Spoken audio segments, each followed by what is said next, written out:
I want to experience everything that I can before I get married and have kids. So it was just kind of like, hey, let's do it.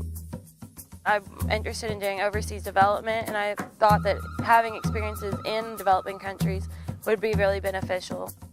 My daughter is 5, and she's in Africa mode.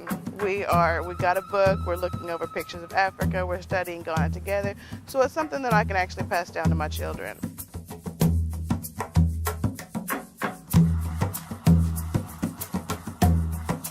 My host family basically made my entire trip. They were all very sweet and welcoming. They had 3 kids and they all made me feel like I was part of their family, and just eating dinner with them every day, discussing politics, made me feel like I was someone French.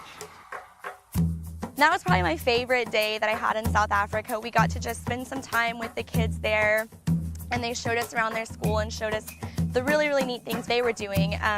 And they sang for us, and then we just got to play with them, and we taught them how to call the hogs. There was one day where I learned just enough Arabic and they learned just enough English that we were able to sit down and have a conversation, and then we sat and had tea and falafel, and they told me about themselves.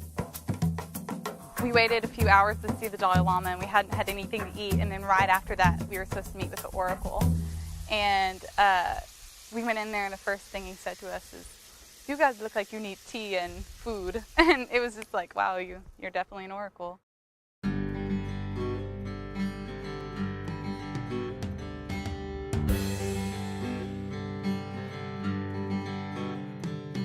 So the university puts a lot of emphasis on study abroad, and there's a lot of money and a lot of resources and a lot of focus that goes in that direction. I did get some grants and some scholarships, so that helped out tremendously. Community-based organizations, my church helped out.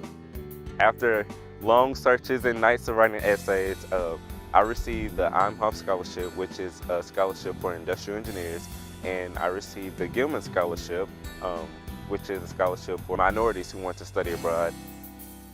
Fortunately, I got funding for almost the entirety of both of my trips from the U of A, so that worked out really well. It's a bad move not to study abroad just because the funding's already there.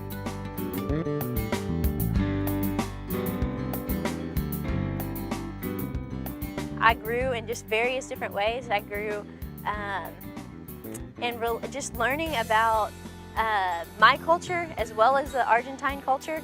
I learned more about myself. I grew spiritually.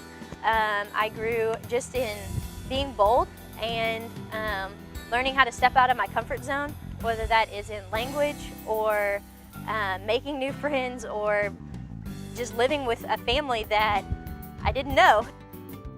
Before I went, I only had 2 semesters, elementary 1 and 2. But when I went to Japan, I realized how much you learn there, especially when you're hungry. Because when you're hungry, you learn quick.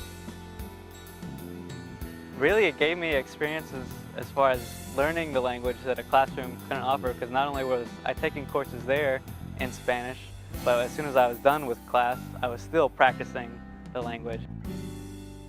Just the fact that I've studied abroad gives me something different on my resume that they really found exciting, and they did search terms on the resumes for what they wanted in their employees, one of them being Japan, and that is actually how I got the job.